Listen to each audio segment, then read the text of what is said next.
Welcome to Family Friday. Today, let's consider what Kim Jon Payne says about establishing rhythm in the lives of our kids.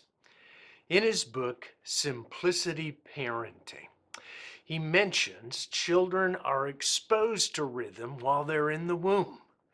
They feel and hear the heartbeat of the mother. And of course, once birthed, there is the rhythm of nursing, burping, the comfort of a rocking chair or wrapped blanket, diaper changes, bathing, and etc. And each of these actions have a rhythm that establishes a sense of predictability and security to kids. Now, unfortunately, many children's lives are as hectic as their parents, with very little rhythm. Just as unpredictability stresses the stock market, so unpredictability creates chaos for the souls of our children. Now, today I want to talk about Payne's ideas for simplifying the schedules of your children. This would be in two parts, but let's start with something more attainable, and that's building rhythm into their daily lives. Now, rhythms are protocols or habits that allow certain things to be accomplished with as little stress and energy as possible. Now, when I talk about these rhythms, I mean, who wouldn't want a less stress and less energy kind of system? Well, we need to ask, what is it in your days' lives of your kids that's repeated on a regular basis that can be organized into a rhythm? Now, rhythms can be a good transition. That is, it is what we do between two major activities.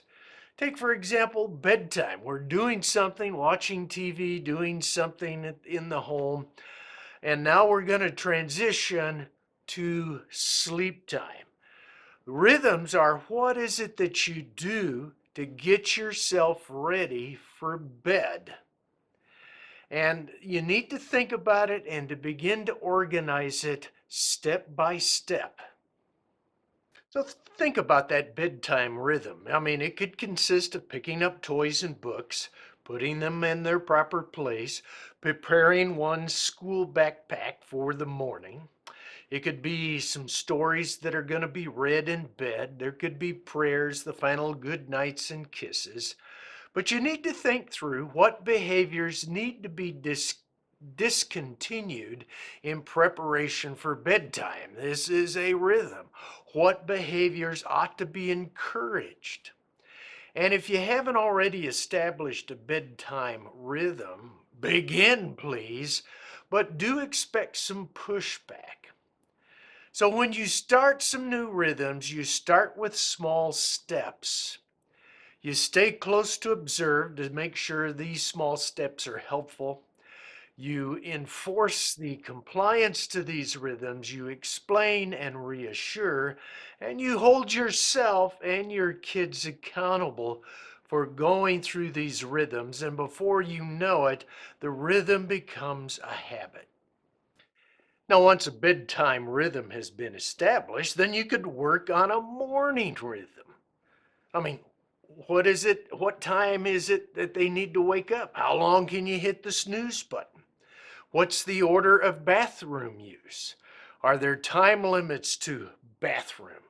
And what about breakfast? Again, start small, observe compliance, explain and reassure, and hold accountable. And again, you just need to think, what is the rhythm after returning home from school? That's the next thing you can do. Is there a time to relax, to relieve the pressures of the school day?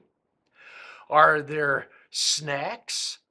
And what will be the limit of that, and what can they snack on? When is homework or practice time? And there's just, again, the rhythm. What behaviors are off limits during this after school period? and what behaviors are encouraged. And you create a set of habits, procedures, and that becomes a rhythm. And what about a dinner rhythm? Is it every person for themselves? And that usually creates chaos and stress.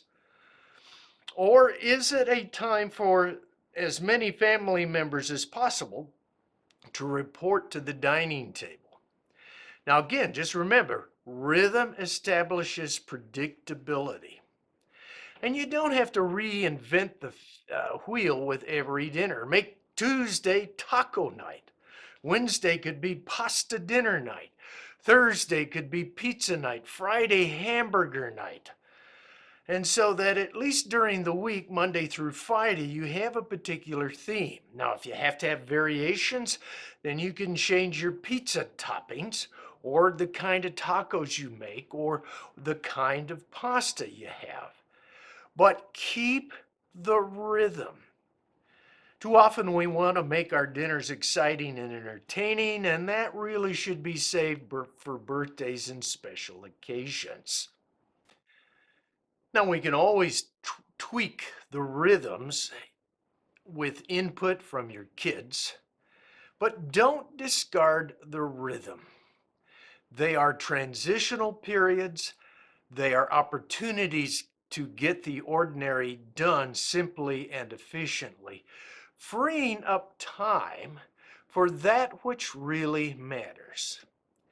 You know, in the Old Testament with the people of Israel, God built daily, weekly, monthly, and annual rhythms into their lives. And Payne and me, we're saying we need to do that same thing for our kids. Until next time, God bless.